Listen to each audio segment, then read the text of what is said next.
Justin Baldoni has responded. It ends with us co-star and Blake Lively mini-me, Isabella Ferrer, with a scorching new legal filing you do not want to mention.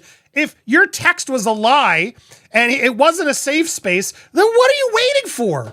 You've now teamed up with the devil, in my opinion. Blake Lively believed her gaslit love bombs, and now you're like trying to paint him as this harasser because he subpoenaed you? Blake Lively subpoenaed you first! 16 statements from Lively's legal team that are just as bad. So how come Blake can do this all? Could one shocking legal twist flip this entire battle upside down? Justin Baldoni, once cornered and smeared by Blake Lively's relentless legal tactics, may have just played a move so brilliant it could dismantle her case. It's being called a reverse you-know card in the courtroom. A strategy that exposes contradictions, cuts off accusations, and throws the pressure back where it came from. But here's the chilling question. Could Blake Lively's own legal maneuvers now explode in her face? And what about Isabella Ferrer, the young actress suddenly pulled into the crossfire? Is she about to be exposed as a pawn in a much larger game? Before we break it all down, don't forget to subscribe, hit the bell, and drop your thoughts in the comments, because this one is going to spark debate. The latest development centers around Isabella Ferrer, the young actress who portrayed young Lily in the film that started this entire controversy. Here's where things get strategically brilliant. Baldoni's legal team, led by attorney Kevin Fritz, has just filed a response that completely flips the harassment narrative on its head. The core issue? Both Blake Lively and Justin Baldoni have subpoenaed Isabella Ferrer as a witness, but only one side is being labeled as harassment. This reveals a critical double standard that Baldoni's team is now exposing with surgical precision. Ferrer, now I know who you are a little bit more, but not in a good way. I've been defending you. I've backed off from, leave her alone, of course, but girl, what are you doing? What are you doing? If you got an issue with this man, then say it. Don't say it because he's trying to save his career and his reputation. If your text was a lie and it wasn't a safe space, then what are you waiting for? You've now teamed up with the devil, in my opinion. Blake Lively believed her gaslit love bombs, and now you're like trying to paint him as this harasser because he subpoenaed you?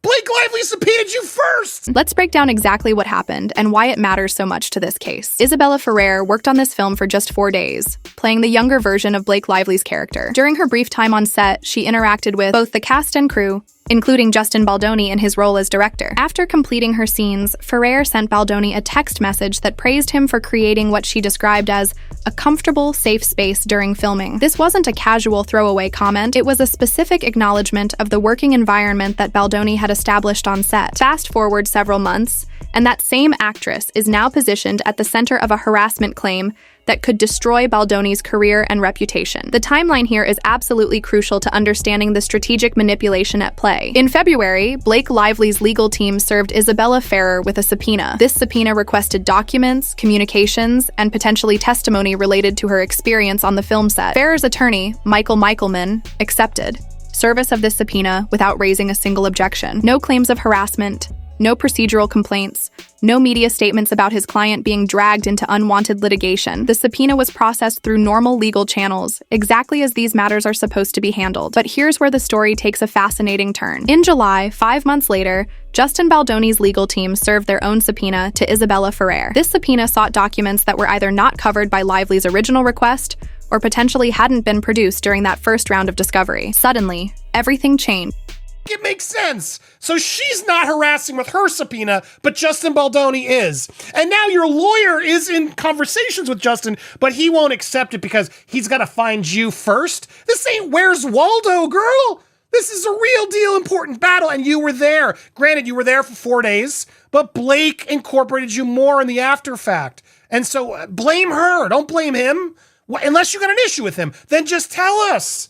This weird playing in the middle and allowing the press to now go negative on Justin without you ever even saying whether he did anything on set and whether Blake's telling the truth or not is kind of shocking. If you don't know, then say that. That's another answer. I don't know. I wasn't there. I didn't hear any of this. I don't know. I suspect she doesn't want to do that because then she'll go against Blake and Ryan, who are very powerful. So that's why I've always thought, well, she's in a tough spot. But this response from her, shame on you, Isabella Ferrer. You shouldn't have done this. Now, it might be your lawyer's fault, to be fair, and leave her alone. Don't go bother her on social media. But look at these headlines. It's crazy now. And some of them at least include the subpoena part of it, so people can go, well, how is that harassment? The exact same attorney who had cooperated fully with Blake Lively's subpoena now refused to accept service for Baldoni's identical legal request. Michael Michelman not only refused the professional courtesy of accepting service, something he had readily provided to Lively's team, but he launched into what can only be described as a legal attack against Baldoni and his counsel. The opposition filing didn't just object to the subpoena on procedural grounds. It characterized Baldoni's actions as harassment and painted a picture of a defendant trying to intimidate and silence a young actress. This selective cooperation reveals something deeply troubling about how this case is being orchestrated. Consider the optics carefully. The same legal process, serving a subpoena to a relevant witness, is treated as routine when initiated by Blake Lively, but becomes harassment when Justin Baldoni requests identical access. The same attorney handles both situations completely differently, despite the legal procedures being virtually identical. The same witness, who initially praised Baldoni's professionalism, is now positioned as his victim simply because he exercised the same legal rights as his accuser. Baldoni's legal team makes a devastating observation in their response. If serving subpoenas constitutes harassment, then Blake Lively has engaged in systematic harassment by serving over 100 subpoenas to content creators, witnesses, and other parties in this litigation. The double standard becomes even more apparent when you examine the scope of each side's discovery efforts. Lively's legal team that are just as bad.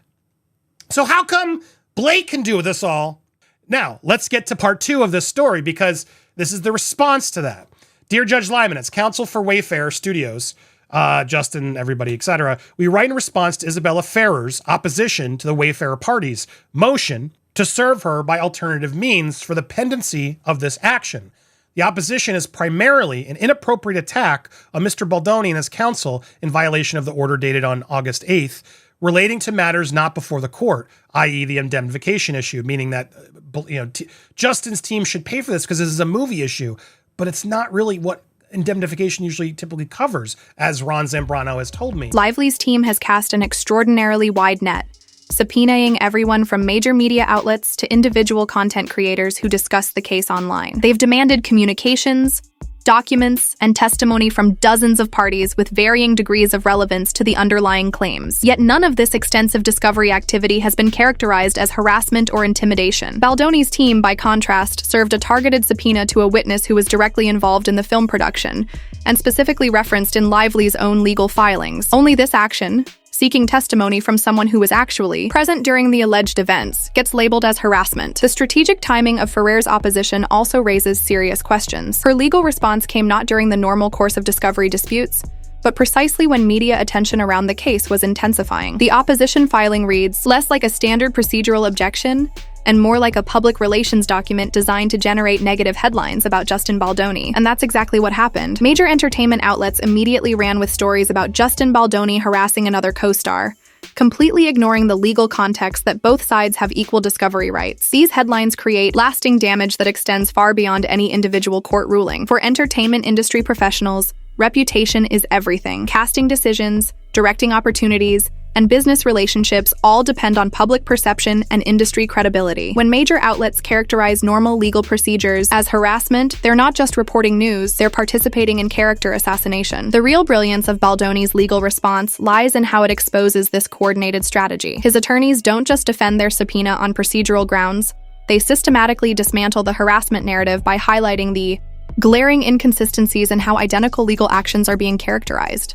They point out that Isabella Ferrer's lawyer created unnecessary procedural battles that serve no legitimate legal purpose, but generate significant media attention, painting Baldoni as aggressive and inappropriate. These battles also increase legal costs for Ferrer herself, raising the question of whether her attorney is truly acting in her best interests or serving a larger strategic narrative. The legal filing reveals another crucial detail about the documents being sought. Baldoni's team specifically requested materials that were either not covered by Blake Lively's subpoena or were requested but not produced. This suggests that the first round of discovery may not have been complete or comprehensive. If Isabella Ferrer provided some documents to Lively's team but withheld others, Baldoni has every legal right to seek that missing evidence for his defense. The fact that this routine discovery request is being characterized as harassment suggests that someone doesn't want Baldoni to have access to whatever evidence might still be outstanding. This raises a fundamental question.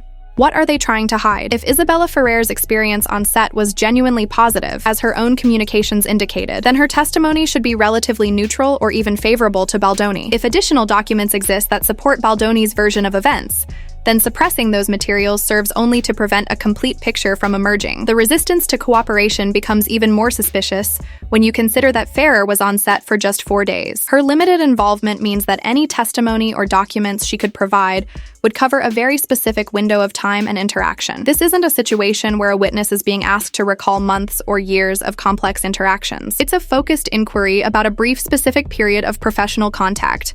Yet this limited scope of potential testimony is somehow being treated as if requesting it constitutes harassment of a vulnerable witness. The characterization doesn't match the reality of what's actually being requested. What's particularly troubling is how this selective cooperation undermines the entire discovery process that civil litigation depends on. Both parties are supposed to have equal access to witnesses and evidence. When one side gets full cooperation, while the other faces artificial resistance, it tilts the playing field in ways that compromise the fairness of the entire proceeding. Courts rely on both sides being able to present their strongest possible case based on access to relevant evidence. When witnesses selectively cooperate based on which party serves the subpoena, it prevents the truth from emerging through the adversarial process that our legal system is designed around. The broader implications extend far beyond this individual case. If this selective cooperation strategy proves successful, it could become a template for future litigation where one side enjoys cooperative witnesses, while the other faces procedural obstacles and harassment allegations. This would fundamentally corrupt the civil justice system by allowing strategic narratives to override equal procedural rights. Baldoni's legal team recognizes these broader stakes and crafts their response accordingly.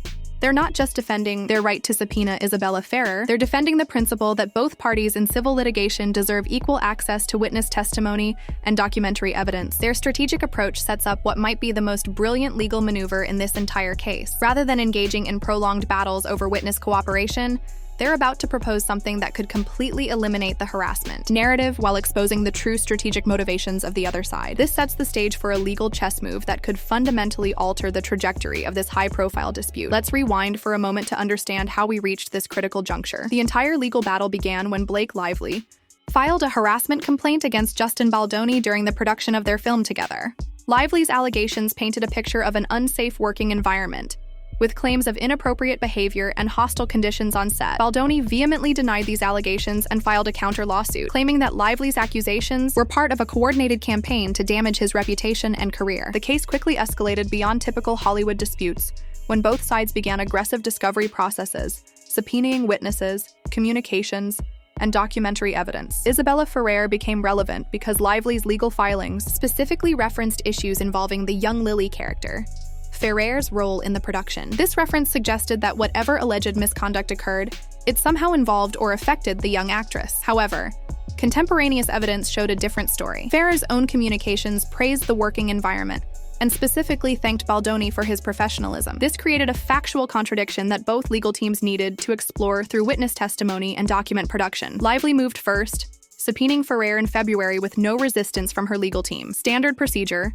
accepted without question. But when Baldoni's team sought similar access months later, the response was entirely different. Sudden resistance, procedural objections, and claims of harassment. From a legal standpoint, both parties have equal rights to witness testimony and documentary evidence during discovery. The federal rules of civil procedure don't distinguish between plaintiffs and defendants when it comes to subpoena power. If the testimony is relevant and proportionate to the case, it's generally discoverable. Ferrer's selective cooperation creates what lawyers call a due process problem. One side gets access to critical evidence while the other faces artificial barriers. In simple terms, this means the playing field isn't level, which undermines the entire adversarial system that American courts rely on for fair outcomes. Baldoni's legal team is essentially arguing if serving a subpoena is harassment, then both sides are equally guilty. If it's legitimate discovery, then both sides should have equal access. The harassment characterization becomes legally problematic when applied selectively. Courts generally don't recognize harassment by subpoena unless the requests are clearly frivolous, repetitive, or designed purely to burden the witness. Neither side's subpoenas appear to meet that threshold. Both are seeking relevant testimony about events that allegedly occurred during film production. Ferrer's attorney claimed the subpoena was overly broad, but that's a standard objection that can be addressed through normal procedural channels after service is accepted. The refusal to accept service while making substantive objections puts the cart before the horse, legally speaking. This creates what Baldoni's team calls unnecessary procedural complications that serve no legitimate legal purpose but generate significant media attention, painting their client as aggressive. The strategic timing suggests coordination rather than coincidence. Here's where Justin Baldoni's legal strategy becomes absolutely masterful. Rather than engage in a prolonged battle over witness cooperation, Baldoni's team offers a stunning proposition: complete witness exclusion. In legal terms, they're proposing a stipulation that would remove Isabella Ferrer from the case entirely. No testimony, no communications, no evidence involving her in any way. This move is strategically brilliant for several reasons. First, it calls Blake Lively's bluff. If Ferrer's testimony is truly unnecessary and her involvement unwanted, then Lively should readily agree to exclude her entirely. Second, it eliminates the harassment narrative completely. If Ferrer isn't involved in the case, then no one can claim she's being harassed through legal process. Third, it forces Lively to make a choice: keep Ferrer in the case and allow equal access for both sides, or remove her completely and lose whatever benefit her testimony might provide. The beauty of this strategy lies in its simplicity. Baldoni is essentially saying, if you don't want us to have access to this witness, then you can't have access either. This eliminates any potential advantage Lively might have gained from selective witness cooperation. But there's an even deeper strategic element at play. By offering to exclude Ferrer entirely, Baldoni's team is signaling confidence that her testimony wouldn't help their case anyway. This could mean one of two things. Either they believe Ferrer's testimony would be neutral or unhelpful to both sides, or they have other evidence that makes her testimony unnecessary. The timing of this offer is also significant. It comes after months of discovery, meaning Baldoni's team has had time to evaluate the strength of their overall case. If they're willing to sacrifice access to a potential witness, it suggests they're confident in their ability to prove their case through other means. This puts enormous pressure on Blake Lively's legal strategy. This legal maneuver exposes fundamental problems with how celebrity harassment cases are handled in the court of public opinion. The selective characterization of identical legal procedures as either legitimate discovery or harassment based on which side initiates them reveals serious bias in media coverage. For the entertainment industry, this case is establishing dangerous precedents about witness cooperation and discovery rights. If witnesses can selectively cooperate based on personal preferences or external pressures rather than legal obligations, it undermines the entire civil litigation process. The implications extend far beyond this individual case. Future harassment claims could be weaponized through selective witness cooperation and strategic media narratives. Baldoni's response strategy could become a template for defendants facing similar coordinated legal and public relations campaigns. The witness exclusion gambit specifically addresses the problem of having critical evidence controlled by uncooperative parties aligned with opposing counsel. If this approach succeeds, it could force more balanced discovery practices in future entertainment industry disputes. But the broader question remains: how do courts distinguish between legitimate legal process and harassment, when the only difference is which party initiates the action? The media coverage of this development reveals another troubling trend: the immediate characterization of legal procedures as misconduct without context or analysis. Headlines proclaiming harassment of another co-star, based solely on subpoena service, represent a fundamental misunderstanding of legal process. This type of coverage can permanently damage reputations before any court has evaluated the actual merits of the legal claims. The stakes for Baldoni personally couldn't be higher. Each negative headline potentially impacts his ability to work in an industry where reputation is everything. But this case is establishing precedents that will affect far more than one actor's career. The immediate question is how the judge will respond to Baldoni's witness exclusion proposal. If accepted, it would eliminate a significant portion of Lively's harassment claims, while also removing any potential benefit Baldoni might have gained from Ferrer's testimony. This would essentially reset portions of the case and force both sides to rely on other evidence and witnesses. If rejected, the judge would need to address the fundamental due process problem of selective witness cooperation. Either outcome could significantly impact the trajectory of this high-profile legal battle. The judge's decision will also send signals about how courts handle similar procedural disputes in future entertainment industry cases. Beyond the immediate legal implications, this development could force Blake Lively's team to recalibrate their overall strategy. They now face a choice: maintain their position and risk losing access to a potentially important witness, or compromise their narrative about harassment. The media attention surrounding this procedural dispute has already shifted focus away from the underlying harassment allegations and toward questions about legal fairness and due process. This represents a strategic victory for Baldoni's team regardless of the judge's ultimate decision. The conversation has moved from "did harassment occur?"